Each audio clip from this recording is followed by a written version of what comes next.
नमस्कार मित्रों, मैं शैलेंद्र चौधरी आपका हार्दिक स्वागत करता हूं। सभी स्टूडेंट को नमस्कार। नमस्कार भाई, नमस्कार। कमेंट बहुत सारे आ रहे हैं तो मैं एक बार सभी को नमस्कार कर देता हूं। तो मित्रों, हमने जो टॉपिक कंप्लीट कर लिया था वो कोशिका कर लिया था। अब मित्रों हम स्टार्ट करते हैं। कोशिका थोड़ा बड़ा टॉपिक है। बायोलॉजी के अंदर एक दो टॉपिक ही हैं, एक तो अंतःस्रावी तंत्र और एक पाचन तंत्र और एक कोशिका, जिसमें से हमने कोशिका कंप्लीट कर लिया है।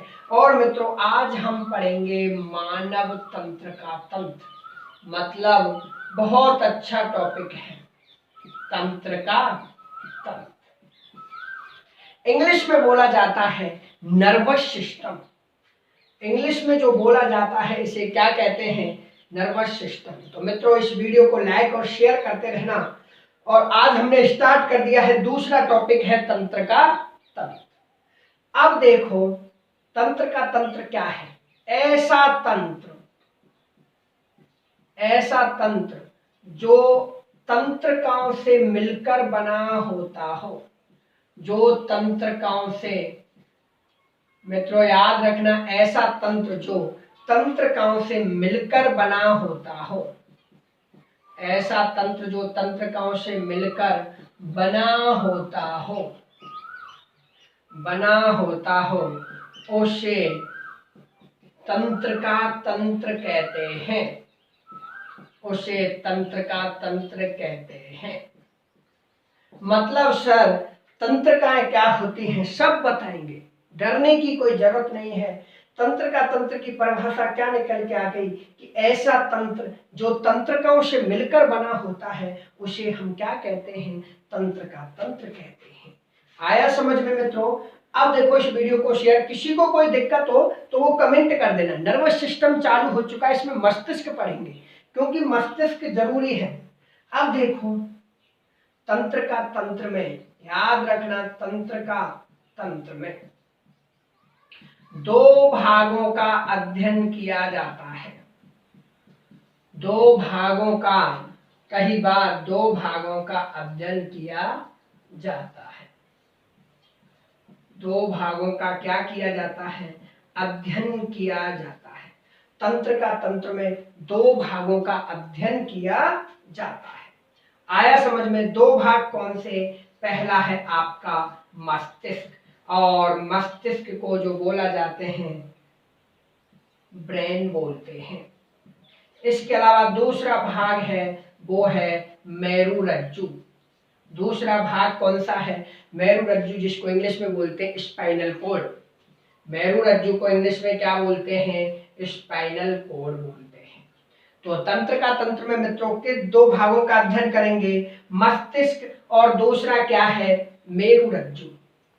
आया समझ में? तंत्र का तंत्र क्या है? ऐसा तंत्र जो तंत्रिकाओं से मिलकर बना होता है उसे तंत्र का तंत्र कहते हैं। तंत्र का तंत्र में दो भाग हम पढ़ते हैं, एक तो मस्तिष्क पढ़ेंगे और दूसरा क्या पढ़ेंगे? मेरुरज्जु।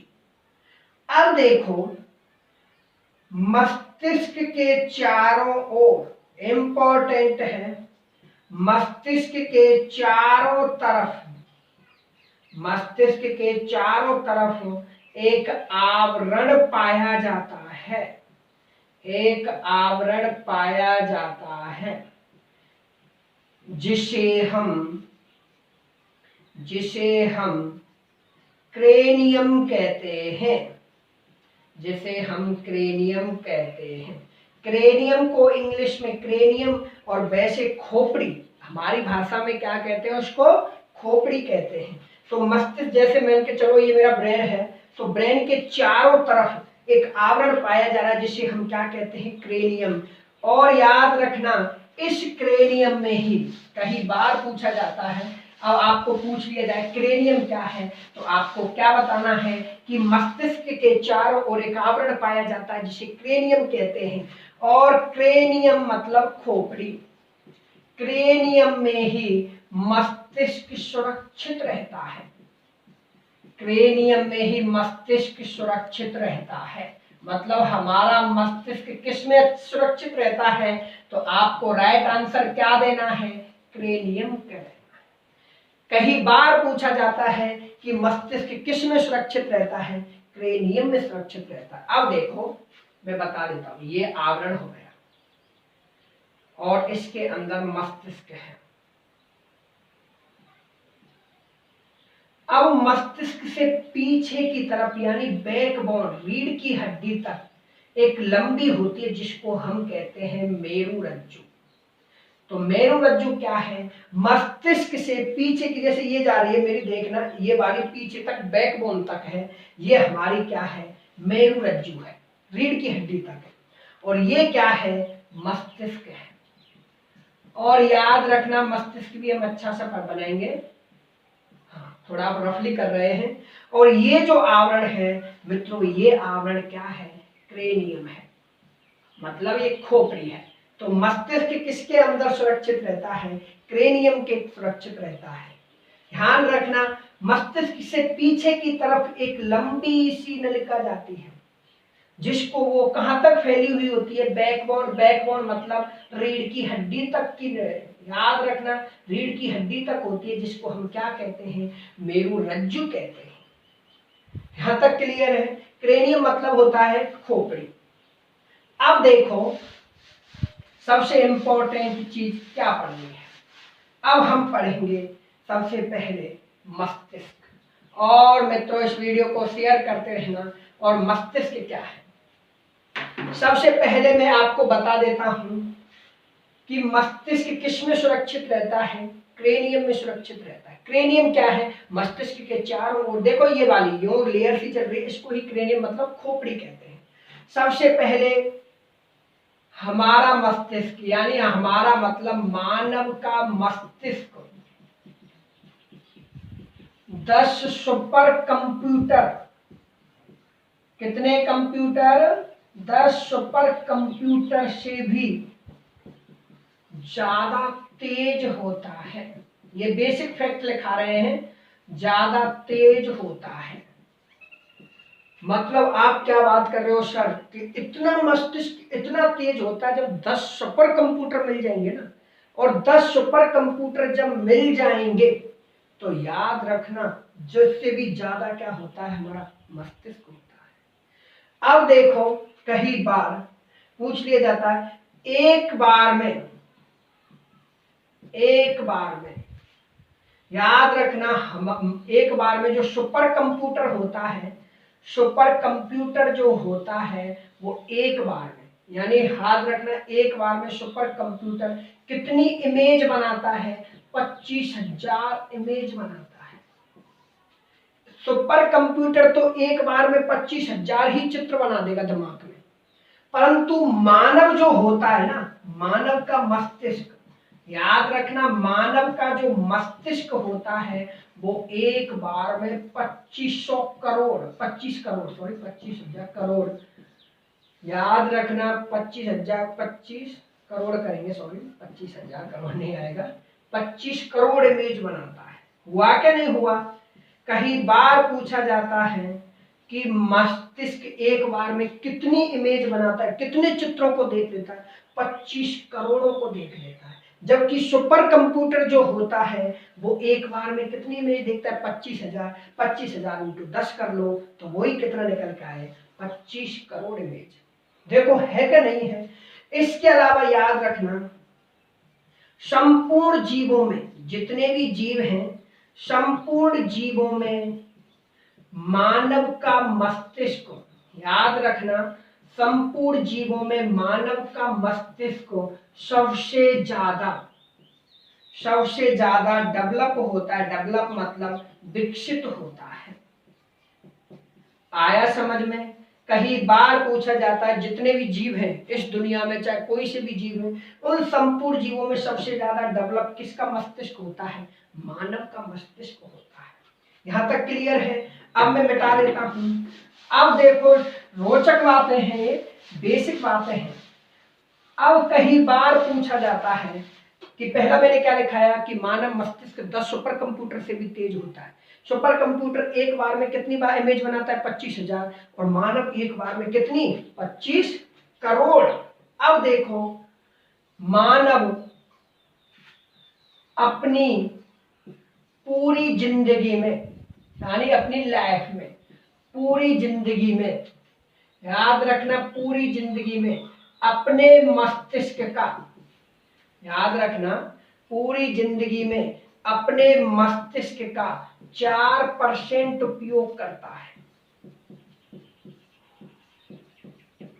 याद रखना कितनी अच्छी बात है कि 100% भी उपयोग नहीं करता है, मात्र अपने पूरे जीवन में मनुष्य अपने मस्तिष्क का कितना परसेंट उपयोग करता है, 4% उपयोग करता है। एक और ध्यान रखना, दो वैज्ञानिक थे, एक तो था न्यूटन और एक न्यूटन के अलावा एक थे आइंस्टीन। कौन थे? आइंस्टीन। न्यूटन और आइंस्टीन ने 4.5% यूज किया था, 4.5% उपयोग किया था। अब तुम देखो कि मानव मात्र अपनी पूरी जिंदगी में मस्तिष्क का 4% ही उपयोग करता है, 96% तो पेंडिंग ही रह जाता है, यूज ही नहीं करता है। जबकि न्यूटन और आइंस्टीन ने कितना उपयोग किया? 4.5% उपयोग किया था। अब मित्रों यहाँ एक बार और देखना, जब मनुष्य मर जाता है, मनुष्य की मृत्यु के बाद, यानी मनुष्य की मृत्यु जब हो जाती है, मृत्यु के बाद भी मस्तिष्क 7 मिनट तक कार्य करता है, 7 मिनट तक क्या करता है? कार्य करता है। आया समझ में कि मनुष्य की मृत्यु के बाद भी जब आदमी मर जाता है तो उसका मस्तिष्क कितने मिनट तक जीवित रहता है? 7 मिनट तक जीवित रहता है। मानव अपनी पूरी जिंदगी में अपने मस्तिष्क का कितना परसेंट उपयोग करता है? 4% उपयोग करता है। एक और देखना, मस्तिष्क में, ये चीज मैं लिखा रहा हूं, मस्तिष्क में सबसे ज्यादा क्या होती है? वसा होती है।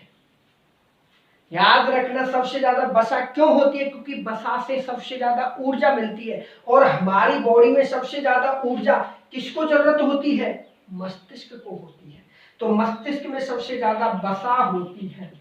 और वसा कितनी होती है? 60% वसा होती है। मस्तिष्क में कितने प्रतिशत वसा? इसलिए इसे वसीय अंग कहते हैं, इसलिए इसे वसीय अंग कहते हैं। आया समझ में? कई बार पूछा जाता है मस्तिष्क में वसा कितने प्रतिशत होती है? 60। क्यों? क्योंकि भाई वसा से सबसे ज्यादा एनर्जी, हमें ऊर्जा किससे मिलती है? वसा से। और सबसे ज्यादा ऊर्जा किसको जरूरत होती है? मस्तिष्क को होती है। क्लियर हो गया? अब मस्तिष्क में सबसे ज्यादा क्या होती है? वसा होती है। और मृत्यु के बाद कितने मिनट तक मस्तिष्क जीवित रहता है? 7। मनुष्य का, मानव अपने कितना प्रतिशत उपयोग करता है? 4%। अब मित्रों याद रखना, मस्तिष्क का भार। आया समझ में? अगला है मस्तिष्क का भार। देखो मस्तिष्क का भार जो होता है वो पुरुषों की बात करें 1450 ग्राम। ये कौन है? मेल होते हैं। पुरुषों का भार पूछे तो पुरुषों का मस्तिष्क जो होता है उनका भार 1450 ग्राम, जबकि 1300 यानी 1450 ग्राम होता है, जबकि 1350 ग्राम। अलग अलग किताबों में देखो अलग लिखा होगा, बहुत से में लिख देते हैं कि लवशियन की किताबों में लिख देते हैं 1300 से 1450 ग्राम। तो 1350 ग्राम जो होता है, या 1400 ग्राम कर लेते हैं इसको, 1400 ग्राम, सॉरी 1450 नहीं होगा, 1400 ग्राम किसका होता है? मेल का। जबकि फीमेल का कितना होता है? वो होता है 1350 ग्राम होता है। लड़कियों के मस्तिष्क का भार कितना होता है? 1350 ग्राम। मतलब आप गलत मत समझना, ये मत सोचना कि सर लड़कियों में दिमाग कम होता है। कुछ लोग सोच रहे होंगे कि सर लड़कियों में दिमाग कम होता है। नहीं, सिर्फ मस्तिष्क का भार कम होता है, दिमाग कम नहीं होता है। सिर्फ किसका भार कम होता है? मस्तिष्क का भार कम होता है। ये नहीं कि ज्यादा मस्तिष्क का भार होगा तो ये चीजें नहीं, मस्तिष्क का भार कम होता है, दिमाग कम नहीं होता है। आया समझ में? अब देखो कई बार मस्तिष्क का भार पुरुषों में 1400 ग्राम होता है, जबकि महिलाओं में 1350 ग्राम का होता है। अब क्वेश्चन क्या बनता है? अपने कुल भार का 2% भार होना चाहिए। अब आप बोलोगे सर आपने ये क्या लाइन लिख दी? मैंने लाइन बिल्कुल सही लिखी है। जो आपकी बॉडी है 100% है, तो 100% वजन में से 2% भार किसका होना चाहिए? मस्तिष्क का होना चाहिए। 100% भार में से हमारी बॉडी 100% वेट है, तो उसमें से 2% वेट किसका होना चाहिए? मस्तिष्क का होना चाहिए। और ये क्वेश्चन जो आया हुआ था IFC में आया हुआ, फॉरेस्टर में आया हुआ था कि मनुष्य के कुल भार का कितना भार प्रतिशत मस्तिष्क होना चाहिए? तो 2% होना चाहिए। यहां तक क्लियर है? थोड़ा 1 मिनट आते हैं।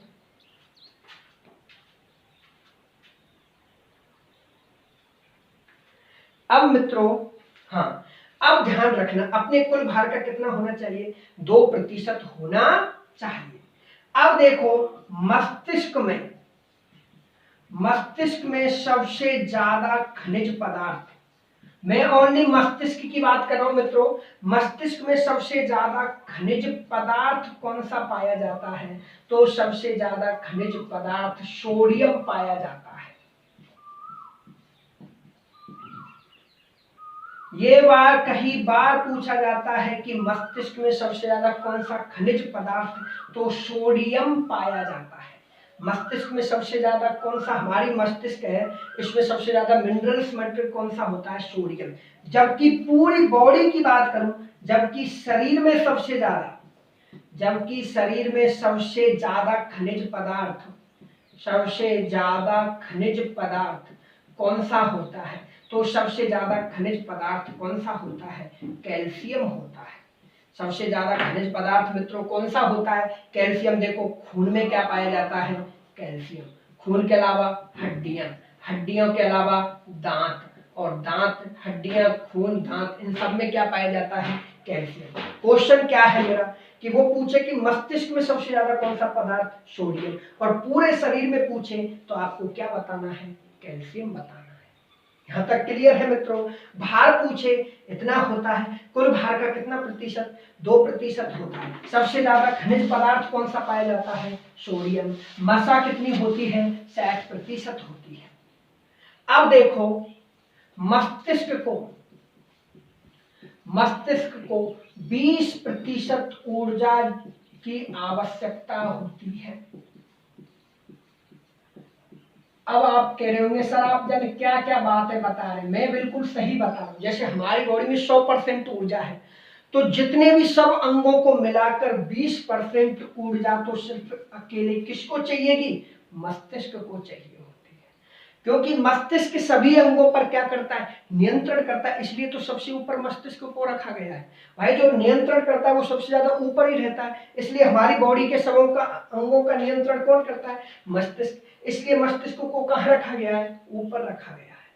तो मस्तिष्क को 20% ऊर्जा की आवश्यकता होती है। इसके अलावा मित्रों याद रखना,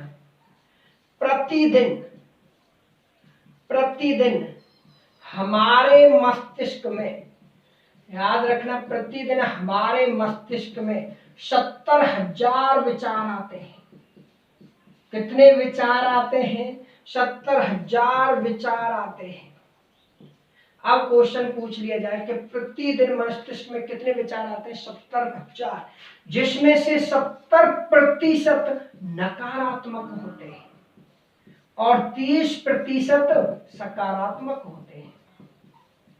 अब आप सोच लो, आपके में तो मैं तो लगता है 70 की जगह 100 के 100 नेगेटिव आते होंगे। तो याद रखना, 70% नकारात्मक, 70,000 में से 70% नकारात्मक, जबकि 30% सकारात्मक आते हैं। प्रतिदिन हमारे मस्तिष्क में 70,000 विचार आते हैं।